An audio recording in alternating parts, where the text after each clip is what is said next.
భగవద్గీత 5వ అధ్యాయం కర్మసన్యాస యోగం. అధ్యాయ పరిచయం. కర్మసన్యాస యోగం అనే భగవద్గీత 5వ అధ్యాయంలో శ్రీకృష్ణుడు కర్మయోగం మరియు సన్యాసం మధ్య ఉన్న తేడాను అర్జునుడికి వివరిస్తాడు.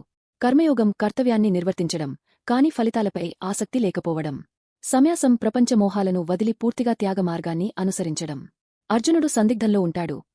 తాను కేవలం త్యాగ మార్గాన్ని అనుసరించాలా, లేక యుద్ధాన్ని కొనసాగించాలా?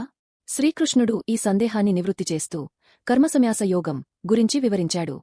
అర్జునుడు తిరిగి సందేహం వ్యక్తం చేయడం. అర్జునుడు కృష్ణుని వద్దకు వచ్చి ఇలా అడుగుతాడు. కృష్ణా, నీవు నాకు 2 మార్గాలు వివరించావు, ఒకటి కర్మయోగం, మరొకటి సన్యాసం. ఏది ఉత్తమమైన మార్గం? నేను యుద్ధం చేయకూడదని భావించి సన్యాసాన్ని ఎంచుకోవాలా? శ్రీకృష్ణుడు నవ్వుతూ సమాధానం ఇచ్చాడు. అర్జునా, కేవలం పనిని వదిలివేయడం అంటేనే సన్యాసం కాదు. నిజమైన సన్యాసం అంటే కర్మలను ఆచరిస్తూనే ఫలితాలను వదిలిపెట్టడం. కర్మసన్యాసం అంటే ఏమిటి? శ్రీకృష్ణుడు అర్జునుడికి ఓ ఉదాహరణ ఇచ్చాడు. ఒక రైతు పొలం సాగు చేస్తాడు. అతడు మంచి పంట రావాలని ఆశిస్తాడు. కాని వర్షం లేకపోతే పంట నష్టపోతాడు.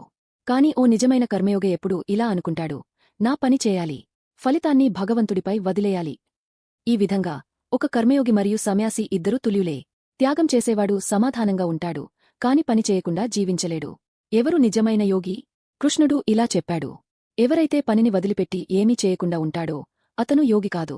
ఎవరైతే కర్తవ్యం చేస్తూనే ఫలితాలపై ఆసక్తి లేకుండా ఉంటాడో వాడు నిజమైన యోగి. అంతేకాదు, కృష్ణుడు మరొక ముఖ్యమైన విషయాన్ని వివరించాడు. తన మనస్సులో ఎటువంటి ఇష్టానిష్టాలు లేకుండా పనిచేసే వ్యక్తి ఎప్పుడూ ఆనందంగా ఉంటాడు. అతడు నాలో లీనమై ఉంటాడు. ఒక నిజమైన కర్మయోగే లక్షణాలు. కృష్ణుడు అర్జునుని ప్రశ్నకు సమాధానంగా నిజమైన కర్మసన్యాసి యొక్క లక్షణాలను వివరించాడు. అతడు ఎప్పుడూ సమతాభావంతో ఉంటాడు. సుఖంలో, దుఃఖంలో తేడా లేకుండా ఉంటుంది. అతడు ఇతరులను తక్కువగా చూడడు, అందరినీ సమానంగా చూస్తాడు. అతడు ఫలితాన్ని వదిలిపెడతాడు. తన పనిని భగవంతునికి అర్పిస్తాడు. అతడు ఎప్పుడూ ఆనందంగా ఉంటాడు. ఎందుకంటే అతనికి లోభం, అసూయ ఉండవు. అతడు నిజమైన మోక్షాన్ని పొందగలడు. ఎందుకంటే అతని మనస్సు శాంతియుతంగా ఉంటుంది. అర్జునుడు ఇంకా సందేహంలో ఉంటాడు. కృష్ణా, మనస్సు ప్రశాంతంగా ఉండటానికి ఏ మార్గముత్తమం? కృష్ణుడు సమాధానం ఇస్తూ చెప్పాడు. కర్మ చేయాలి, కాని స్వార్థంతో కాదు. దైవాన్ని ధ్యానం చేయాలి. ప్రేమతో సేవ చేయాలి. అలా చేస్తే మనస్సు ప్రశాంతంగా ఉంటుంది. నీ ఆత్మకు శాశ్వతమైన ఆనందం లభిస్తుంది. భగవంతుని చేరడం యోగమయ మార్గం. శ్రీకృష్ణుడు చివరగా ఇలా చెప్పాడు. అర్జునా, ఎవరైతే నన్ను పూర్తిగా నమ్మి నాతో లీనమై ఉంటారో వారు ఈ జన్మ మరణ చక్రాన్ని దాటి నన్ను చేరగలరు. అంతిమంగా ఫలితాల గురించి ఆలోచించకుండా కేవలం కర్తవ్యాన్ని నిర్వర్తించు. అప్పుడు నీవు నన్ను చేరగలవు.